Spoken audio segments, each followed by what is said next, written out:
केंद्र सरकार के द्वारा अपने सभी कर्मचारियों के लिए 28% महंगाई भत्ता घोषणा करने के बाद बिहार सरकार ने भी 15 अगस्त के दिन अपने सभी कर्मचारियों के लिए 28% महंगाई भत्ता देने का ऐलान कर दिया है। तो 28% महंगाई भत्ता के साथ एक नियोजित शिक्षकों को कितना पेमेंट किया जाएगा, आज हम इसी पर चर्चा करने वाले हैं। तो आप वीडियो के लास्ट तक बने रहिए, चूंकि मैं इसमें सारे क्वेरी को क्लियर करने वाला हूं।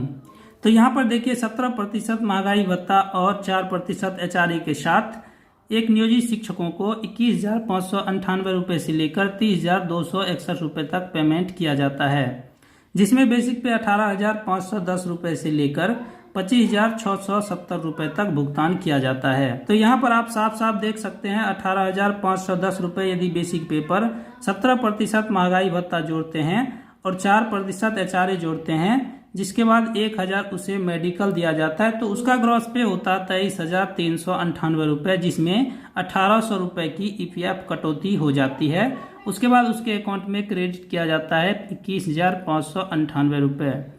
और अभी नियोजित शिक्षकों को प्राइमरी ट्रेन टीचर की बात करें तो बेसिक पे जो है सबसे ज्यादा 25,670 रुपये भुगतान किया जाता है। लेकिन यदि घोषणा के बाद 28% महंगाई भत्ता के साथ उसका वेतन यदि जोड़ते हैं तो यहाँ पर देख सकते हैं यदि बेसिक पे 18,510 रुपये लेते हैं तो महंगाई भत्ता हो जाता है 28% के साथ 5,183 रुपये। हालांकि 25% महंगाई भत्ता बढ़ने के बाद HRA में भी बढ़ोतरी हो जाती है, लेकिन यहाँ देखना है नियोजित शिक्षकों का HRA बढ़ोतरी किया जाता है या नहीं। अभी फिलहाल मैंने यहाँ पर 4% ही HRA लिया है, जिसमें बेसिक पे यदि 18,510 रुपये लेते हैं तो HRA होता है 741 रुपये और मेडिकल 1,000 जोड़ने के बाद उसका ग्रॉस पे होता है 25,434 रुपये।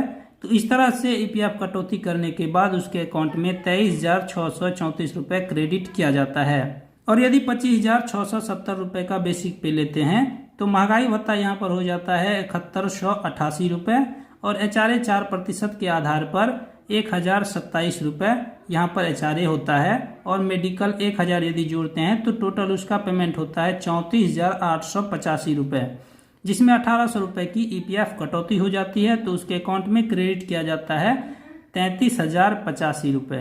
तो इस तरह से आप अपना 17% महंगाई भत्ता पर देख सकते हैं कि आपको कितना पेमेंट मिलता है।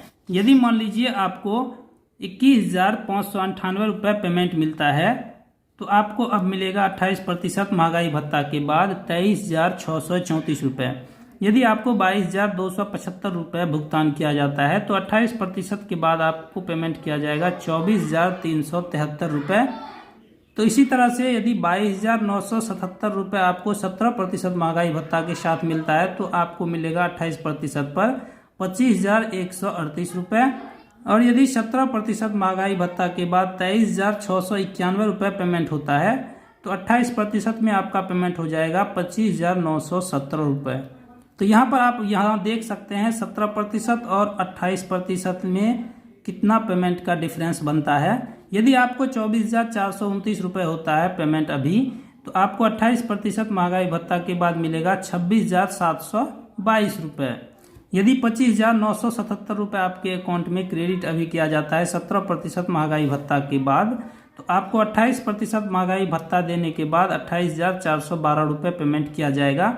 इसी तरह यदि आपकी नियुक्ति 2006 में हुई है प्राइमरी ट्रेन टीचर में, तो यहाँ पर आप देख सकते हैं आपको अभी भुगतान किया जा रहा होगा। यदि आप ग्रामीण इलाकों में जॉब करते हैं तो आपको भुगतान किया जा रहा होगा 29,353 रुपये।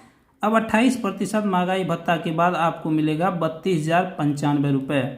तो इस तरह से नियोजित शिक्षकों के पेमेंट में 17% महंगाई भत्ता और 28% महंगाई भत्ता में डिफरेंस देखने को मिलेगा। यहाँ पर मैंने केवल प्राइमरी ट्रेन टीचर वालों के पेमेंट का ही स्ट्रक्चर बनाया हुआ है। आपको यदि लगता है कि इसमें कहीं त्रुटि है तो वो भी आप कमेंट कर सकते हैं। वीडियो देखने के लिए आपका बहुत बहुत धन्यवाद।